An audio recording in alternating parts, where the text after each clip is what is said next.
Stop being a... Hey everyone, and welcome to This Explainer. Today we're tackling a massive question.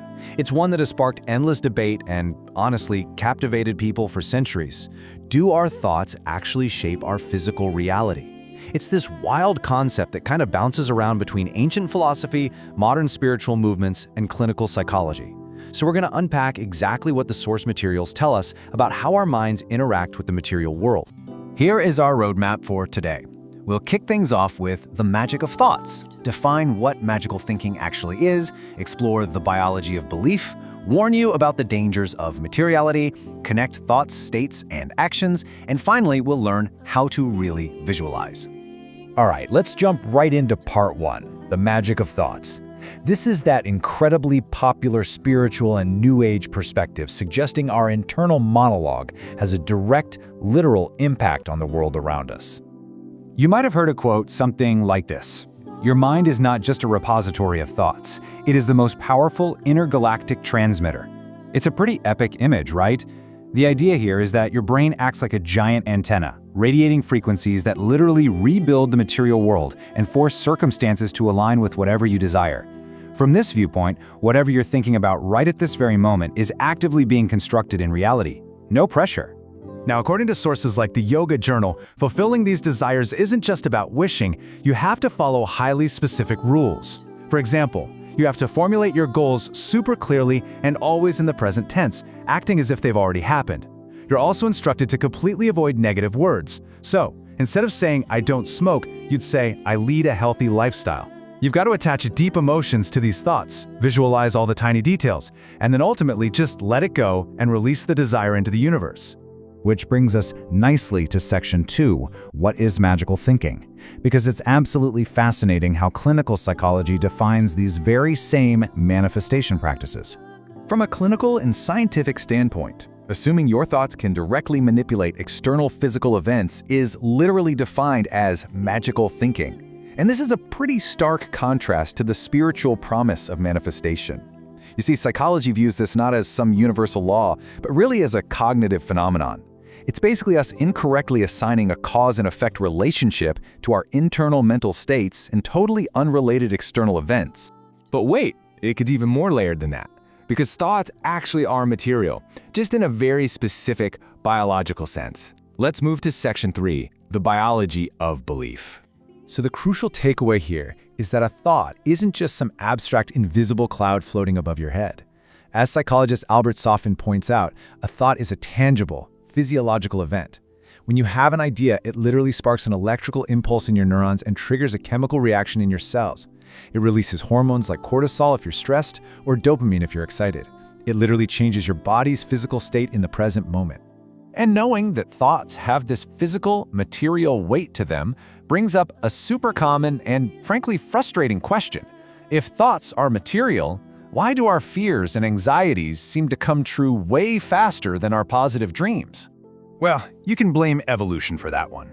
It's called the evolutionary negativity bias. Think about our ancestors for a second. For their survival, it was infinitely more important for their brains to notice a hidden tiger in the bushes than to stop and appreciate a beautiful flower. Fear creates this massive, concentrated spike in energy that forces your brain into maximum vigilance. When you're afraid, you are actively scanning for threats, and your behavior totally shifts as if the catastrophe has already happened. And this negativity bias is hardwired directly into something called your reticular activating system, or RAS. Every single second, we are bombarded with terabytes of information, right? Well, the RAS acts as your brain's ultimate bouncer. It's a filter. If your dominant thought is, "I'm constantly failing," your RAS will actively erase opportunities from your view. It filters out the positive stuff while eagerly pulling in any evidence that confirms your negative belief. You literally stop seeing the good because your biological filter is tuned directly to the bad. Now, taking this idea of material thoughts too literally definitely has a dark side. Let's get into section 4, the dangers of materiality. Psychological literature heavily warns that treating your thoughts as literal magnets that attract reality can lead to some severe clinical dangers. It creates this huge illusion of control, where you suddenly feel totally responsible for every random, terrible thing that happens to you. And that's heavy. It can trigger chronic anxiety or even OCD-like symptoms, where people become absolutely terrified that just one stray negative thought is going to curse them with a terrible disease or a car crash.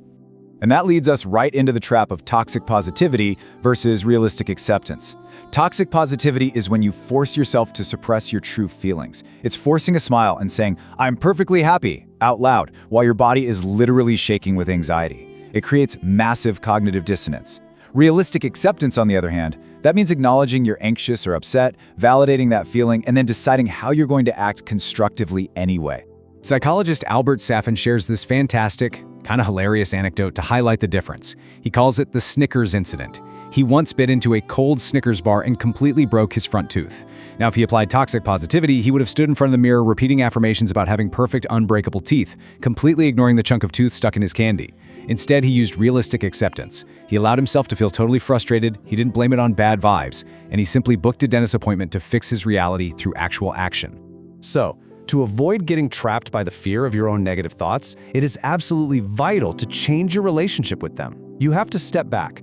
I love this quote, "Thoughts are like clouds passing in the sky, and you are the sky." You don't have to fight the dark clouds. You don't have to pretend they don't exist. You just let them drift on by without letting them dictate your entire identity.